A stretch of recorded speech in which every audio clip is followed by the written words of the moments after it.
You don't escape poverty by working harder. That lie is how poverty protects itself. If effort alone made men rich, the world would be ruled by exhausted laborers instead of quiet strategists. And that single realization is where everything begins. Because the moment you see it, you can never unsee it. You start noticing who speaks and who waits, who decides and who obeys, who moves pieces and who is the piece. Here's the truth most motivation videos won't touch. The system doesn't reward virtue. It rewards leverage. I didn't learn that from a book at first. I learned it from humiliation, from watching less capable men rise while I stayed reliable, from seeing promotions go to those who controlled narratives instead of outcomes, from realizing that obedience feels safe only until you notice it keeps you small. This is not a story about quitting your job. It's about escaping a mindset that keeps you grateful for crumbs. Machiavelli understood something modern culture is terrified to admit. Power does not wait for permission. Wealth does not respond to patience. Opportunity doesn't knock, it watches, and it chooses men who look ready to take it, not men hoping to be chosen. Most people believe they are poor because they lack resources. They're wrong. They lack positioning. You can start with nothing and still win, if you understand where nothingness actually traps you. It's not your bank account. It's your reflex to seek approval, your instinct to ask before acting, your comfort with being told what's possible. I spent years believing discipline would save me, that if I stayed loyal, consistent, visible, but not threatening, the world would eventually notice, that someone powerful would pull me up. That never happens, because the ladder you're waiting for doesn't exist. There are only walls, and walls reward men who climb, not men who knock. Here's the first uncomfortable principle Machiavelli would force you to confront if he were alive today. If you do not control your own direction, someone else will happily assign you one.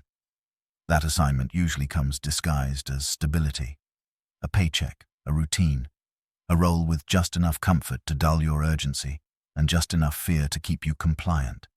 And once you accept it, you stop thinking like a builder and start thinking like a caretaker, protecting what little you have instead of expanding what you could take.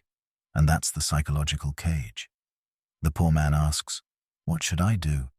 The powerful man asks, "What can I control?" That difference sounds small. It's not. It changes how you walk into rooms, how you speak, how you evaluate risk, how you interpret rules, not as laws but as suggestions enforced only when convenient.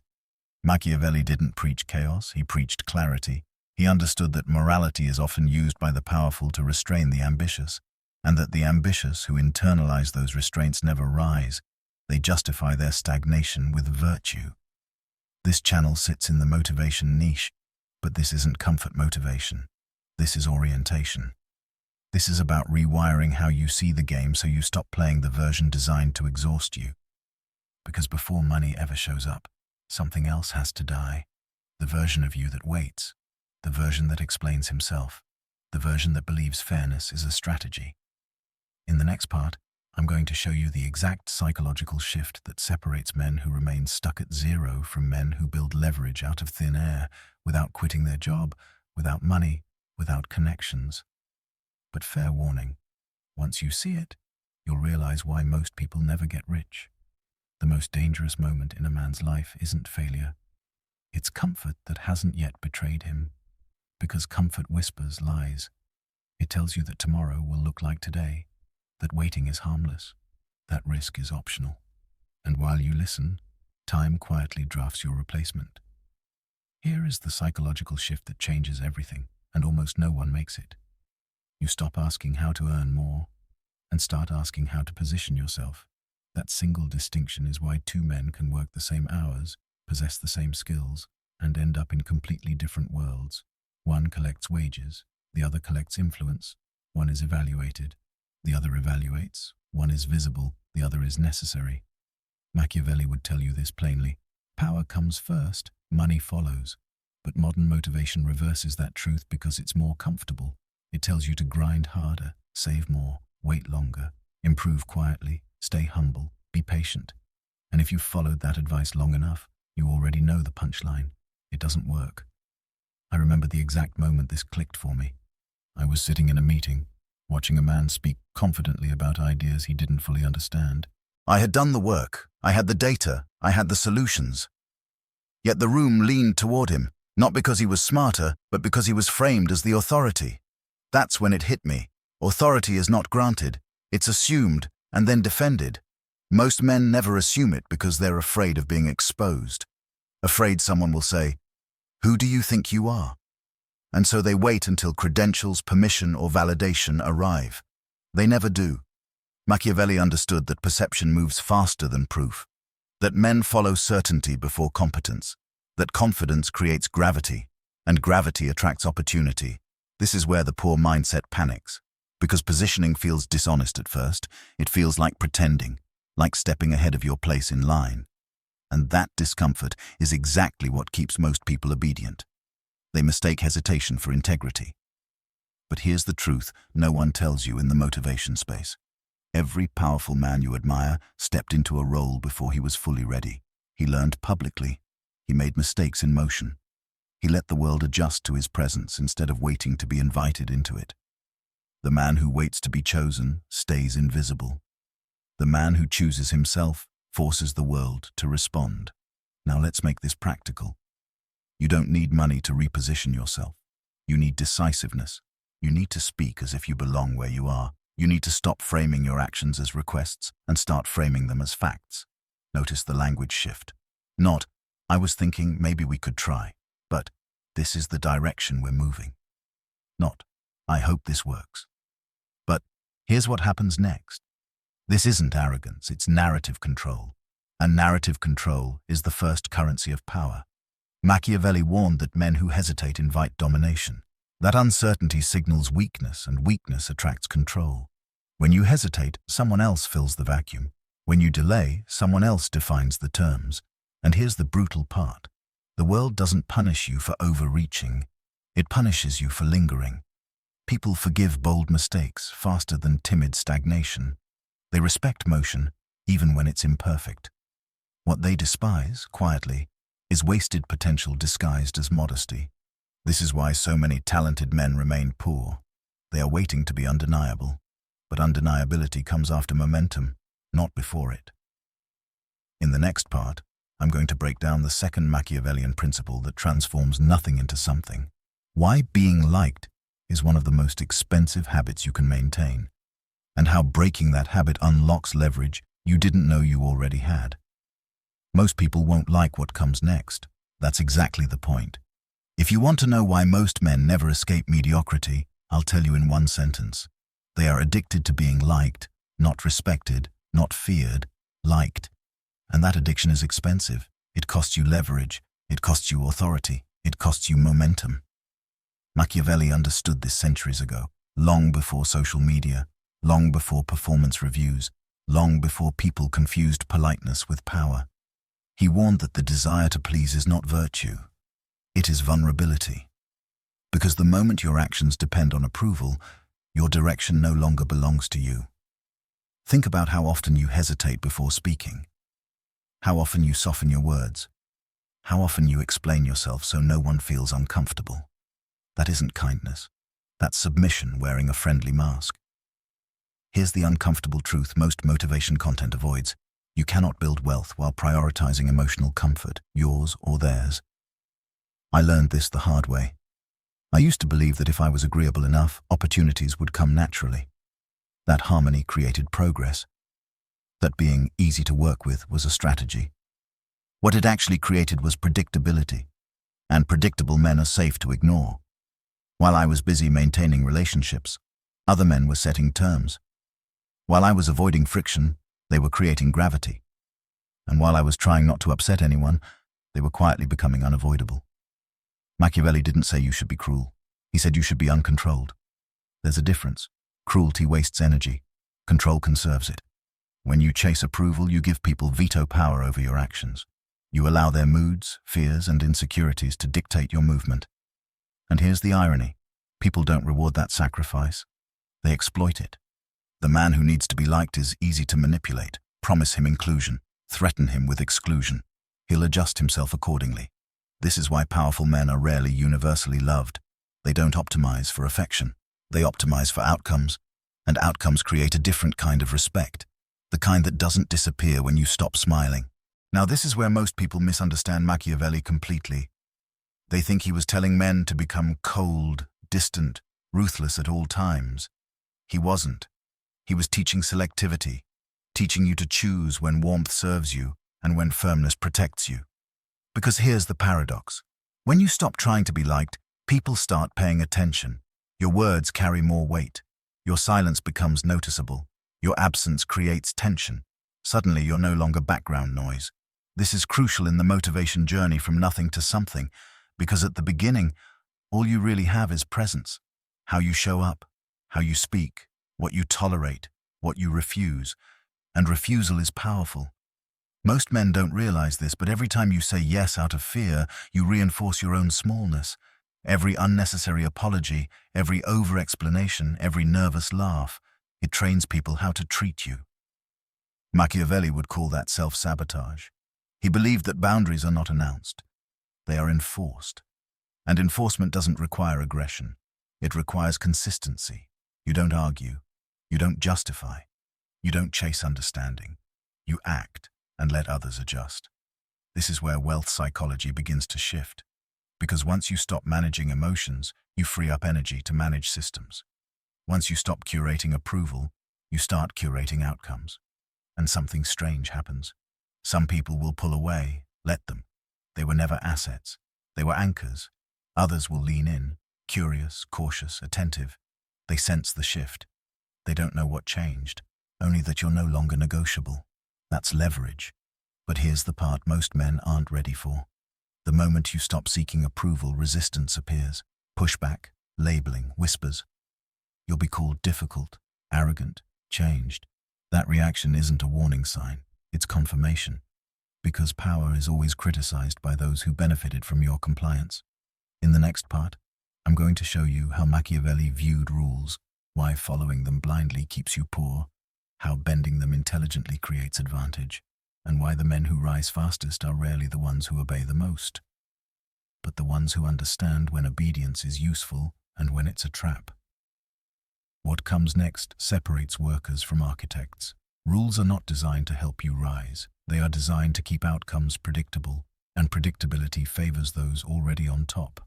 This is the part where people get uncomfortable, because they've been taught that rules are sacred, that obedience equals morality, that safety lives inside compliance.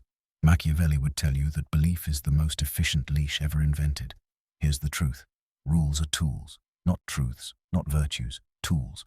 And tools are meant to be used by those who understand them, not worshipped by those who don't. Most men follow rules because they fear punishment. But punishment only matters when you're visible, replaceable, and alone. The moment you gain leverage, rules soften. They bend. They reinterpret themselves in your favor. And the men who don't understand this spend their entire lives shocked by how often others get away with things. They're not getting away with anything. They're operating from a different position. I learned this when I noticed something disturbing. The men who advanced fastest weren't the most obedient. They were the most selective. They followed rules publicly and ignored them privately when those rules blocked momentum. They knew which rules mattered and which ones were decorative. Machiavelli wrote that laws are only effective when backed by force. Translation: rules without consequences are suggestions, and consequences are rarely applied evenly. They're applied downward. This is where the poor mindset collapses, because poor men believe rules are absolute. Powerful men know they are conditional. Conditional on your value, conditional on your necessity, conditional on your ability to walk away. Think about it. The employee fears being late. The partner redefines time. The applicant follows instructions. The asset negotiates terms. The replaceable man obeys. The irreplaceable man decides. This is not rebellion for rebellion's sake. Machiavelli despised chaos. What he understood was hierarchy, and how it actually functions behind polite language and official titles. If you want to rise from nothing, you must stop asking, "Is this allowed?" and start asking, "What happens if I do this anyway?" That question alone changes your entire relationship with fear, because fear survives on uncertainty. Once you evaluate consequences clearly, most fear evaporates. you realize how few rules are truly enforced and how many exist simply to filter out the bold. Rules exist to slow people down. Boldness filters people out. This is why so many opportunities go to men who weren't supposed to be there. They didn't wait for approval. They stepped into spaces slightly ahead of their credentials. They spoke before being invited. They acted before being validated. And the world adjusted. The motivation industry often tells you to trust the process. Machiavelli would laugh at that. Processes don't reward trust. They reward compliance. And compliance produces average outcomes by design. You don't escape nothingness by being average. You escape it by creating asymmetry, by doing what others hesitate to do, by moving while others wait, by understanding the rulebook better than those enforcing it. But here's the critical warning. Break rules blindly, and you get crushed. Bend them intelligently, and you advance unnoticed. Machiavelli believed timing mattered more than morality, that the same action could be fatal in one moment and rewarded in another, and that wisdom wasn't about being good, it was about being accurate. Accurate about power, accurate about leverage, accurate about consequences. This is where most men fail. They either obey everything or rebel emotionally. Both are traps. The intelligent man does neither. He complies when compliance buys time. He defies when defiance creates leverage. And he never announces which one he's doing. That's how you survive early. That's how you rise quietly. In the next part, I'm going to expose one of the most dangerous myths keeping men poor. The belief that hard work is the path to wealth. We're going to break down why effort without ownership drains you, and how Machiavelli would restructure your life so every ounce of effort compounds instead of evaporates. This is where most people realize why they've been tired for years and still stuck. Hard work is the most effective way to stay poor while feeling virtuous about it. That sentence alone will offend half the audience. Good. It's supposed to. Because the most dangerous lie ever sold to ambitious men is this: if you just work harder, it will pay off. Machiavelli would call that lie what it is: a control mechanism. A story told to keep energy flowing upward while obedience flows downward. Effort is not the problem, direction is. I've watched men destroy their bodies, their relationships, their sleep, working relentlessly, only to remain exactly where they started. Exhausted, replaceable, invisible. Meanwhile, other men applied a fraction of the effort and multiplied their outcomes. The difference wasn't luck, it was ownership. Machiavelli understood a brutal truth long before modern capitalism named it. Power belongs to those who control outcomes, not those who supply labor. If your effort produces value you don't own, you're building someone else's future. And the more dependable you are, the harder it becomes to escape, because reliability is rewarded with more responsibility, not freedom. This is the trap. The system praises hard workers publicly while promoting strategists privately. It applauds sacrifice while extracting it, and it convinces you that suffering is proof of progress, when it's often proof of misalignment. Here's the shift that changes everything. You stop asking, "How hard am I working?" and start asking, "What do I own at the end of this?" Ownership doesn't always mean equity at first. Sometimes it means control over a process, control over a relationship, control over information, control over timing, anything that compounds. Machiavelli believed power must accumulate. If your daily actions reset to zero every morning, you are trapped in a loop. That loop feels productive, but it goes nowhere. Most jobs are loops, most hustles are loops, most grinds are loops. They pay you just enough to come back tomorrow. And here's the part few people are ready to hear. Being busy is often a substitute for being strategic. Busyness feels like movement. Strategy creates distance. Distance from dependence. Distance from desperation. Distance from being easily replaced.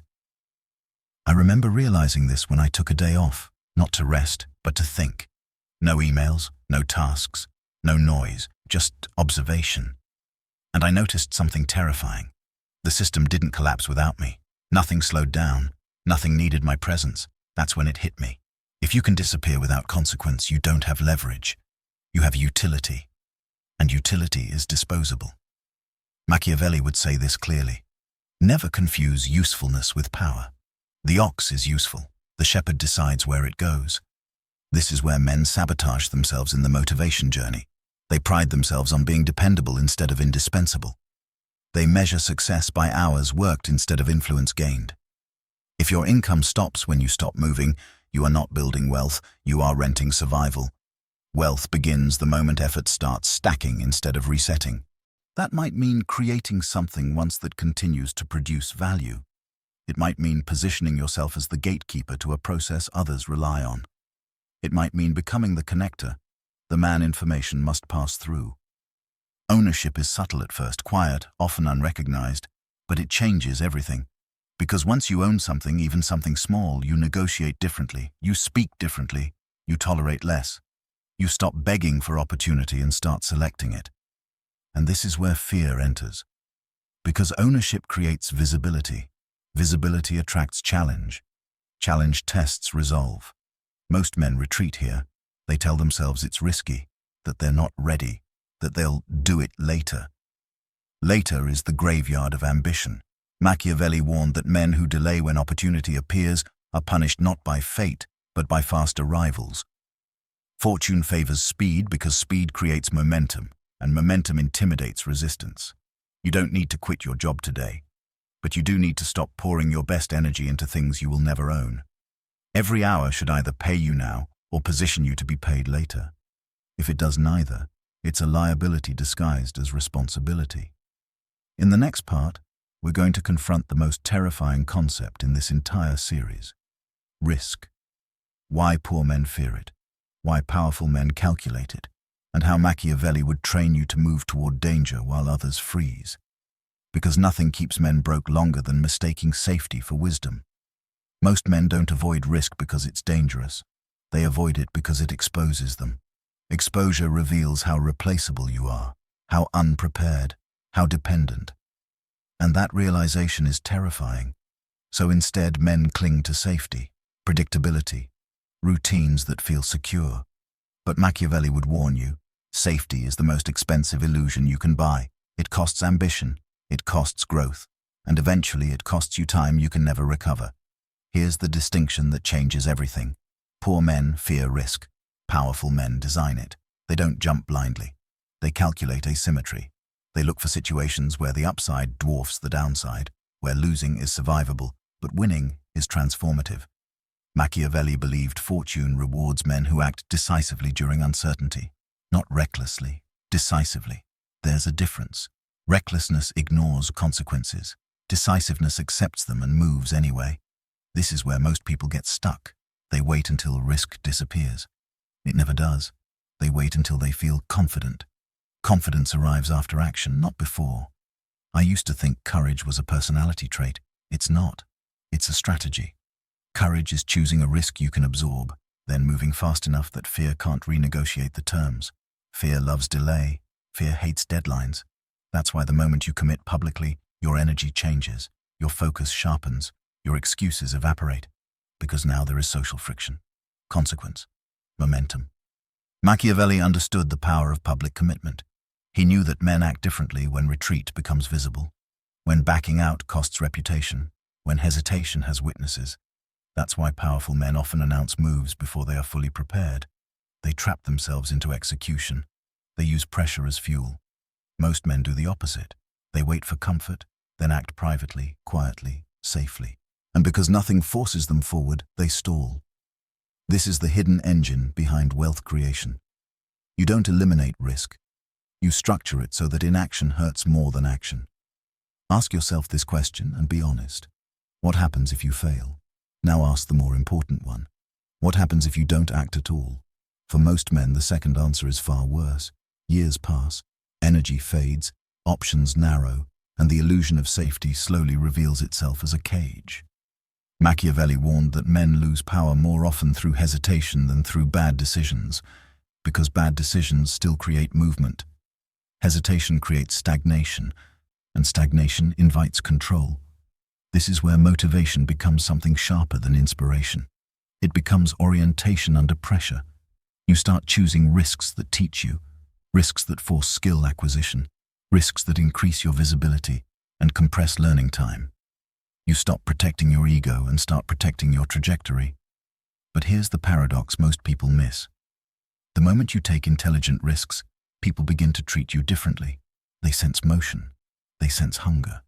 They sense that you are no longer waiting. Some will discourage you. Ignore them. They are protecting their own fear by trying to regulate yours. Others will test you. Good. Tests are how power is measured, and every test you survive expands your perceived capacity. This is how men rise without resources. They use risk as leverage. They enter rooms slightly above their level. They accept challenges they're not fully ready for. They let growth chase them instead of waiting for permission to grow. But risk alone isn't enough, because risk without discipline becomes chaos. In the next part, I'm going to show you the internal code Machiavelli believed every powerful man must adopt, the discipline not of routine, but of restraint. Why self-control matters more than motivation. Why most men fail not because they lack desire, but because they lack command over themselves. This is where power becomes durable. Most men don't fail because they lack ambition. They fail because they can't command themselves. That's the part no one wants to hear. Machiavelli believed self-control was the foundation of all external power, not discipline in the motivational sense, not routines, not color-coded calendars. He meant something far more uncomfortable: restraint, the ability to say no to pleasure, to impulse, to ego, while everyone else indulges, because power leaks through indulgence. I used to think motivation was the key, that if I felt driven enough, everything would align, but motivation is unreliable. It spikes, it crashes, it disappears the moment discomfort shows up. Self-command does not. The men who rise from nothing don't feel more inspired than others. They feel less distracted. They don't chase stimulation. They don't react emotionally. They don't broadcast every thought or impulse. They conserve energy. Machiavelli warned that men who cannot govern themselves will always be governed by others. And once you see that truth, it becomes impossible to ignore how many decisions are driven by weakness disguised as freedom. Impulse buying, impulse speaking, impulse reacting. Every reaction hands control to the environment. Every pause takes it back. This is where most people sabotage their own climb. They talk too much, reveal plans too early, argue when silence would win, spend when patience would compound, respond when waiting would shift power. They mistake expression for strength. It's not. Strength is compression. Think about the men who intimidate without raising their voice, who enter rooms and change energy without saying a word, who are unreadable, deliberate, measured. That is not charisma. That is containment. Machiavelli admired men who could endure discomfort without signaling it, because endurance creates unpredictability, and unpredictability creates leverage. If people can't read you, they can't control you, but here's where this becomes uncomfortable. Self-command means sacrificing short-term relief for long-term position. It means not venting when you're angry, not celebrating too early when you win, not explaining yourself when misunderstood. It means letting people underestimate you. Most men can't tolerate that. They rush to prove, rush to defend, rush to be seen. And in doing so, they reveal everything. Machiavelli would say, "The man who shows his hand loses the game before it begins." In the motivation world, this is rarely taught because it doesn't feel empowering in the moment. Silence doesn't trend, restraint doesn't get applause, but restraint is how momentum survives pressure. I learned this watching negotiations unfold. The man who spoke less controlled the pace. The man who reacted last shaped the outcome. The man who didn't need approval dictated terms. Emotion is information, but only if you don't let it drive. This is where wealth psychology diverges sharply from survival psychology. Survival seeks relief. Wealth seeks position. Survival reacts. Wealth delays. Survival explains. Wealth observes. And here's the hardest truth of all. Self-command is lonely. Because once you stop reacting like everyone else, you stop bonding through complaint. You stop participating in shared frustration. You stop validating other people's excuses, and they feel that distance. Some will call you cold. Some will call you changed. Some will try to provoke you just to see if you'll break. That's not accidental. People test what they don't understand. Every time you hold your frame under pressure, your perceived power increases. Every time you don't, it leaks. This is why Machiavelli warned against indulgence more than hardship. Hardship sharpens men. Indulgence dulls them. And dulled men mistake comfort for success. But self-command alone is not enough. because restraint without direction becomes stagnation. In the next part, I'm going to show you how Machiavelli thought about timing, why knowing when to act matters more than knowing what to do, and how most men miss their moment, not because they were wrong, but because they were late. And late is fatal in the game of power. Most men don't miss success because they chose the wrong path. They miss it because they moved at the wrong time. Timing is the invisible weapon. You can do the right thing in the wrong moment and lose. You can do the imperfect thing at the perfect moment and win. Machiavelli believed timing was more important than morality, talent, or effort, because timing multiplies force. It turns small actions into decisive blows, and it turns hesitation into irrelevance. This is where ambition quietly dies. Men wait for clarity, they wait for certainty, they wait for guarantees. While they wait, the window closes. Opportunity does not announce itself. It passes through. It rewards those already in motion, men positioned close enough to step forward when the moment cracks open. I used to think preparation meant waiting until everything was aligned. Then I realized something painful. Preparation is not waiting. Preparation is proximity, being close enough to act when others freeze. Machiavelli warned that fortune favors the bold not because they are reckless, but because they are already moving when others are still debating. They don't need perfect information. They need sufficient information and the courage to commit. This is why most men stay poor despite intelligence and discipline. They over-optimize for certainty. They analyze themselves into paralysis. They turn decision-making into a research project because research feels productive without risk. But timing doesn't wait for research to conclude. Timing rewards men who recognize patterns, shifts in power, vacuum in leadership, moments of confusion. These are not threats. They are openings. Every system experiences moments of instability, promotions, transitions, crises, expansion, collapse. And in those moments, rules loosen. Authority blurs. Control reassigns itself. Machiavelli would tell you, when structure weakens, initiative becomes king. Most men retreat during instability.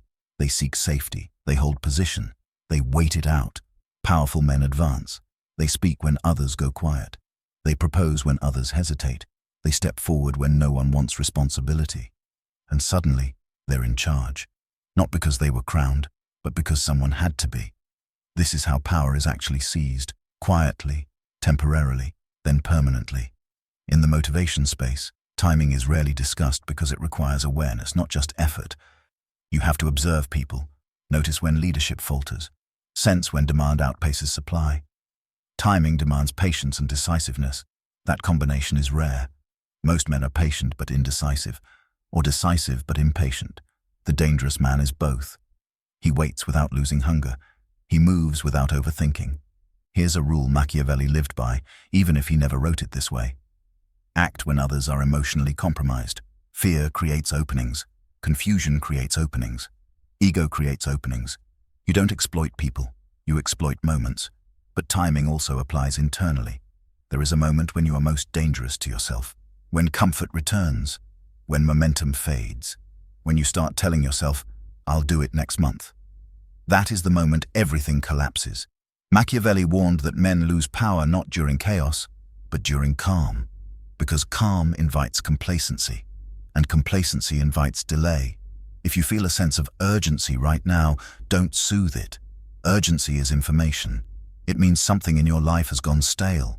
It means your instincts are waking up before your logic catches up. Most men suppress that feeling. They drown it in distraction. They label it stress. It's not stress, it's timing. You're either early, on time, or late. And late men don't get rich, they get resentful. They watch others pass and convince themselves it was luck. It wasn't, it was movement. In the next part, we're going to pull everything together. The psychology, the leverage, the risk, the restraint, the timing. And I'm going to show you the final Machiavellian shift. The one that turns survival into strategy and ambition into inevitability. This is where nothing becomes something. Most men don't miss success because they chose the wrong path. They miss it because they moved at the wrong time. Timing is the invisible weapon. You can do the right thing in the wrong moment and lose. You can do the imperfect thing at the perfect moment and win. Machiavelli believed timing was more important than morality, talent, or effort, Because timing multiplies force. It turns small actions into decisive blows, and it turns hesitation into irrelevance. This is where ambition quietly dies. Men wait for clarity. They wait for certainty. They wait for guarantees. While they wait, the window closes. Opportunity does not announce itself. It passes through. It rewards those already in motion, men positioned close enough to step forward when the moment cracks open. I used to think preparation meant waiting until everything was aligned. Then I realized something painful. Preparation is not waiting. Preparation is proximity, being close enough to act when others freeze. Machiavelli warned that fortune favors the bold, not because they are reckless, but because they are already moving when others are still debating. They don't need perfect information. They need sufficient information and the courage to commit. This is why most men stay poor despite intelligence and discipline. They over-optimize for certainty. They analyze themselves into paralysis. They turn decision-making into a research project because research feels productive without risk. But timing doesn't wait for research to conclude. Timing rewards men who recognize patterns, shifts in power, vacuum in leadership, moments of confusion. These are not threats. They are openings. Every system experiences moments of instability, promotions, transitions, crises, expansion, collapse. And in those moments, rules loosen, authority blurs, control reassigns itself. Machiavelli would tell you, when structure weakens, initiative becomes king. Most men retreat during instability. They seek safety. They hold position. They wait it out. Powerful men advance. They speak when others go quiet. They propose when others hesitate. They step forward when no one wants responsibility. And suddenly they're in charge, not because they were crowned, but because someone had to be. This is how power is actually seized, quietly, temporarily, then permanently. In the motivation space, timing is rarely discussed because it requires awareness, not just effort. You have to observe people, notice when leadership falters, sense when demand outpaces supply. Timing demands patience and decisiveness. That combination is rare. Most men are patient but indecisive, or decisive but impatient. The dangerous man is both. He waits without losing hunger. He moves without overthinking.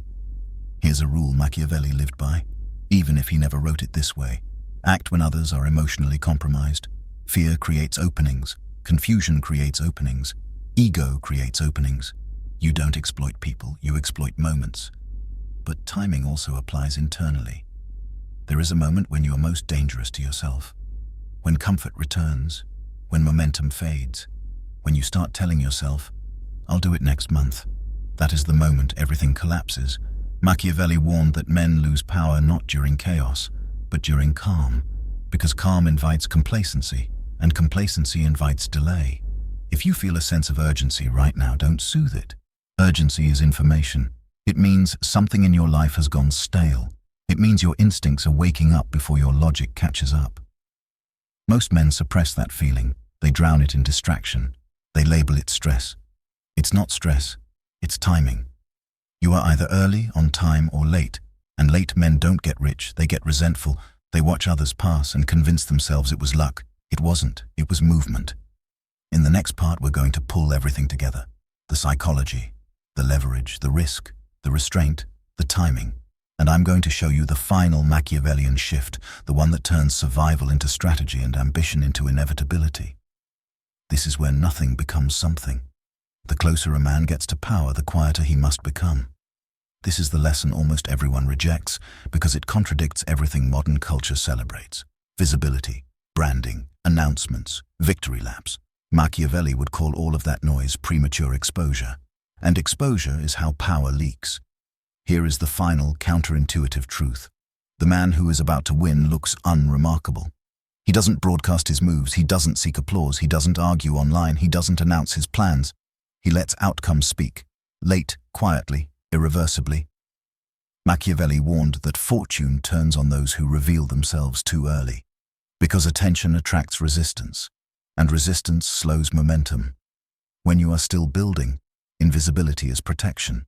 Most men do the opposite. They post the idea before executing it. They celebrate the intention instead of the result. They seek validation to replace certainty, and the moment they do, something dangerous happens. They trade progress for praise, Praise feels good, but it weakens urgency. It makes you think you've arrived when you've only announced departure. Machiavelli understood that the crowd rewards intention cheaply and punishes success aggressively, so the powerful man delays celebration. He wins in silence. This is why true wealth often looks boring from the outside. No drama, no explanations, no need to be understood, just controlled movement and selective disclosure. In the motivation world, this feels wrong. We're told to share the journey, to be authentic, to build in public. Machiavelli would ask one question: who benefits from you being visible? If the answer isn't you, stay quiet. The final discipline is not ambition, it's discretion. You stop correcting people who misunderstand you. You stop responding to provocation. You stop advertising unfinished moves. You let people underestimate you, because underestimation is freedom. Men waste years trying to look powerful. Powerful men let others misjudge them while they accumulate leverage. And when the result finally appears, it looks sudden to everyone else. An overnight success. It never was. It was concealed momentum. Machiavelli believed the highest form of power was not domination, but inevitability, when outcomes arrive without announcement. When resistance realizes too late that the game already ended.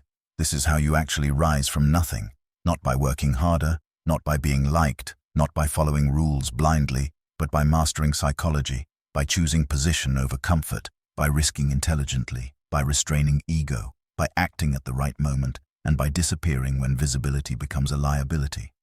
If you do this long enough, something changes. People stop telling you what to do.